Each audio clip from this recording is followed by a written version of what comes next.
Selamat pagi teman-teman dan yang terhormat Bapak Egan. Di sini kami kelompok 2 akan mempresentasikan mengenai manajemen pemasaran. Dengan anggota kelompok 2, Sania dengan NPM 076, Sarah Putri Madania dengan NPM 077, Nur Rohma Wijayanti dengan NPM 080, Hairun Nisa Rosyada dengan NPM 183, Listiana Anggraini dengan NPM 190, Ainan Salsabila dengan NPM 199. Manajemen pemasaran. Manajemen pemasaran adalah proses perencanaan, pelaksanaan, dan pengendalian dari aktivitas pemenuhan kebutuhan dan keinginan konsumen melalui mekanisme pasar yang dapat menghasilkan laba bagi perusahaan.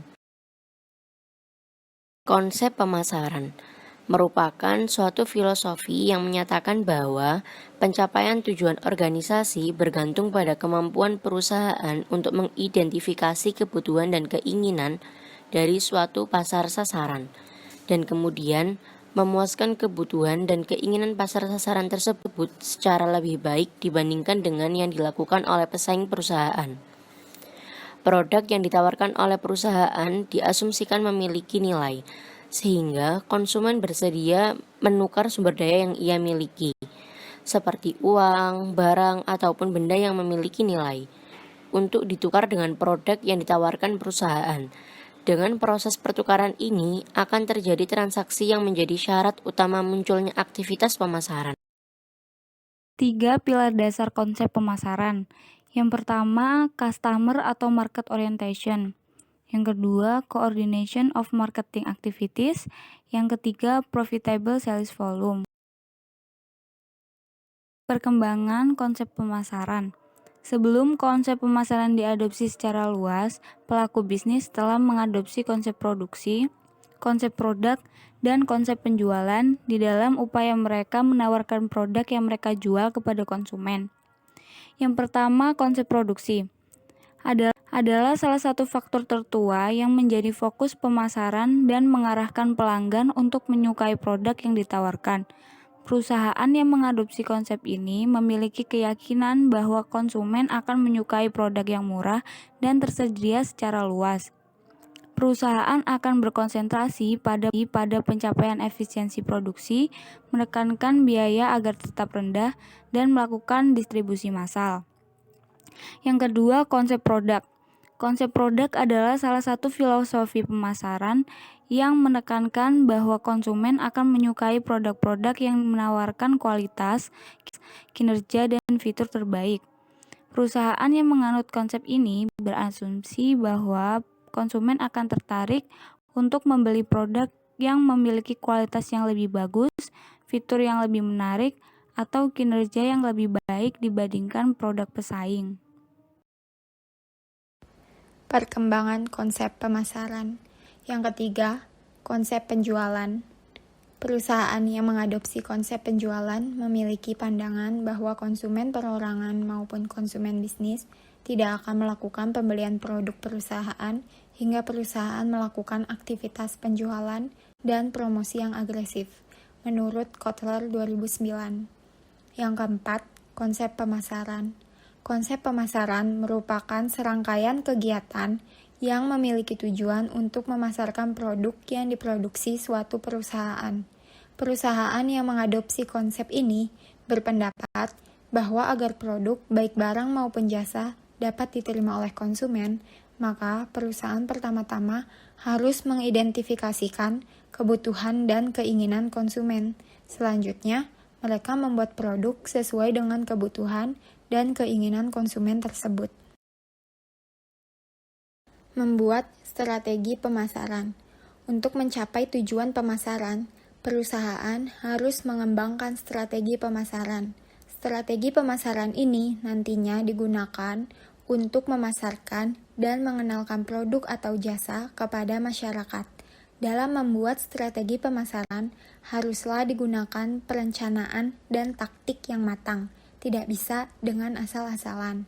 Strategi pemasaran memiliki 2 unsur, yaitu yang pertama, pemilihan pasar.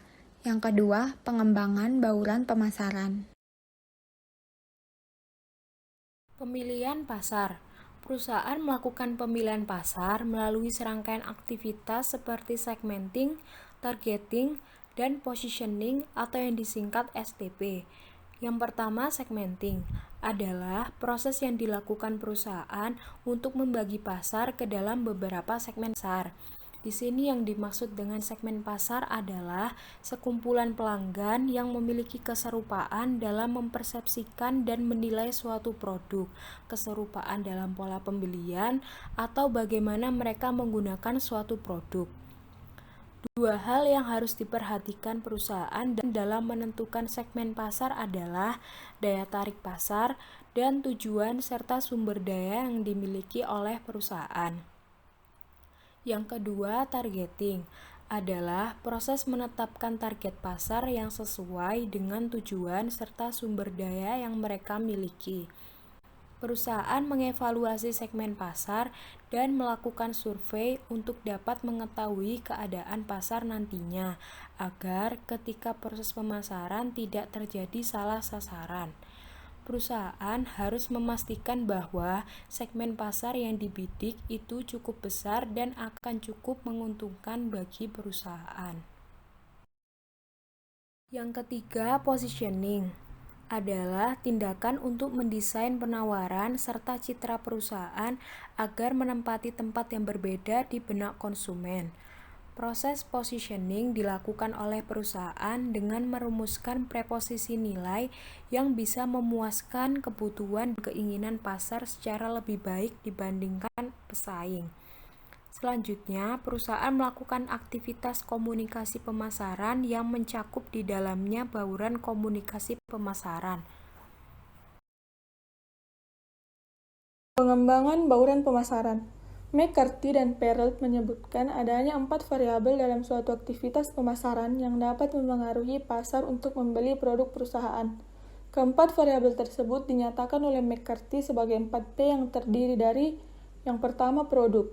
Produk adalah segala sesuatu yang dapat ditawarkan ke suatu pasar untuk memenuhi keinginan atau kebutuhan. Produk-produk yang dipasarkan meliputi barang fisik, jasa, pengalaman, peristiwa, orang, tempat, properti, organisasi, dan gagasan. Yang kedua, harga. Harga merupakan sejumlah uang yang dikeluarkan konsumen untuk membeli sebuah produk. Dalam menentukan nominal harga, semua harus melalui tahap kalkulasi yang tepat, sehingga produk tersebut tidak membawa dampak negatif bagi perkembangan bisnis sebuah perusahaan. Yang ketiga, tempat. Dalam pembuatan sebuah produk, biasanya seorang bisnis memiliki tempat atau lokasi usaha. Hal yang perlu diperhatikan dalam menentukan tempat yaitu perlu adanya strategi khusus untuk memilih lokasi yang dimana kondisi wilayah tersebut strategis dan juga memiliki efek yang signifikan bagi perkembangan suatu bisnis. Yang keempat, promosi. Promosi ialah sebagai alat dalam mempengaruhi konsumen agar terjadinya pembelian atau penggunaan jasa sesuai dengan kebutuhan dan keinginannya. Sarana promosi yang dapat digunakan yaitu periklanan, promosi penjualan, penjualan pribadi, dan pemasaran langsung.